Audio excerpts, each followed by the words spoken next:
neural tissue is derived from ectoderm, which is also the source of the epidermis.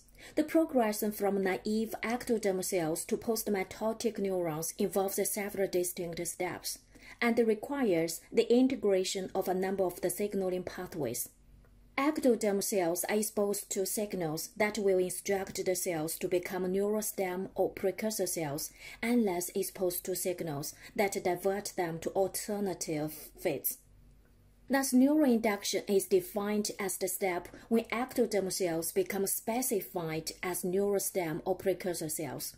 Later in development, these specified cells will no longer respond to signals that induce alternative fates and have thus committed to a neural fate. Ultimately, these cells will differentiate into neurons. The first insight into the mechanism of neural induction came from transplantation studies done in amphibian embryos in the mid-1920s. These studies identified a morphologically distinct group of mesoderm cells called the organizer, formed during gastrulation in vertebrate embryos as a source of neuroinducing signals. The organizer has the amazing capacity to induce an entire secondary embryonic axis if grafted to an ectopic site of another embryo. This phenomenon was first discovered in the 1920s by Hans Spemann, who were working with amphibian embryos. He demonstrated that certain groups of cells adapt themselves to their surroundings, while others, such as the dorsal lip, has an organizing effect on their surroundings. For this discovery of the organizing effect in embryonic development, he was awarded the Nobel Prize in 1935. On the basis of these findings, some scientists tried to isolate the molecules that are transmitted from one tissue to another, causing induction. More than 1 dozen molecules are secreted by the organizer, and many of these, especially coding, have the capacity to induce secondary axis when ectopically expressed. Coding is one antagonist of BMP. BMP signaling is antagonized by the secretion of BMP antagonists, such as nodine, codeine, follistatin, and Cerberus, all of which bind BMP in the extracellular space and prevent BMP from binding to its receptors. In the presence of BMP signaling, ectoderm forms surface ectoderm. But when BMP signaling is inhibited, ectoderm forms neural plate. BMP signaling prevents cells from adopting their default tendency to become neural. These results imply that naive ectoderm has a natural default tendency to differentiate into neural tissue, unless it's instructed by BMP to become epidermis. BMP antagonists wouldn't induce neural character, but rather prevent the suppression of a previously specified neural fate, and are involved in maintaining neural fate. In contrast, the sufficiency and the requirements of BMP inhibitors to induce neural character has not so far gained support from studies in chick and mouse. In mouse, genetic studies provide evidence that a neural plate is formed in embryos lacking functional follistatin, nodine, and codeine, or both nodine and codeine. However, these studies don't exclude functional retendency or yet undiscovered BMP inhibitors. In addition, BMP inhibitors can't induce neural character in epidermal or extraembryonic ectoderm of both blastular and gastrular stage chick embryos. Together, these findings indicate that in amniote embryos, although BMP can promote an epidermal cell fate at the expense of a neural cell fate, BMP inhibition is not sufficient to induce a neural fate.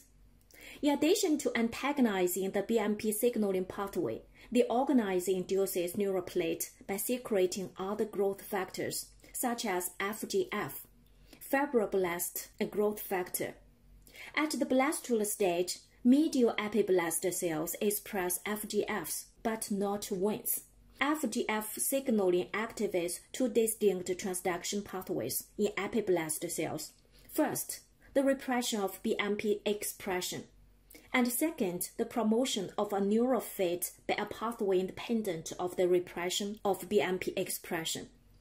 Lateral epiblast cells express FGFs and Wnt. High levels of Wnt signals block the response of epiblast cells to FGFs. Thus, BMPs are expressed and BMP signals promote epidermal fate and repress neural fate. When Wnt signaling is attenuated, Wnt block the ability of FGFs to repress BMP expression, but the independent pathway involved in the promotion of neural fate is preserved. Under these conditions, BMP antagonists can induce neural fate. Together, these studies indicate that in CHIC, intact FGF signaling is required for neural induction to proceed. Not surprisingly, many of the same signaling pathways have been used for neural induction in embryonic stem cells. And here shows the signaling pathways involved in pluripotency and induction of a neural fate in human embryonic stem cells by a default mechanism. The three pathways mediating pluripotency in primed pluripotent cells, for example, activin, nodal, and SMAT signaling pathway, FGF-MEK signaling pathway, and Wnt beta-catenin pathway, may repress neural fate directly and indirectly. In addition, all these pathways can promote alternate non-neural fates at higher thresholds of signaling. These non-neural fates, in turn, also repress neural fate genes. Inhibition of TGF-beta and BMP signaling by secreted proteins, such as lefty and nodin, or small molecules, are sufficient to convert pluripotent human embryonic stem cells to a neural fate. The default model provides a molecular explanation for the rich observations made in early embryology experiments, as revealed in the embryo by potent local inhibition of a global inhibitors of a neural fate. However, many open questions remain. To what extent does a default mechanism or inhibition of an inhibitor repeat itself during the nervous system development? For example, what is the default positional identifier within the nervous system?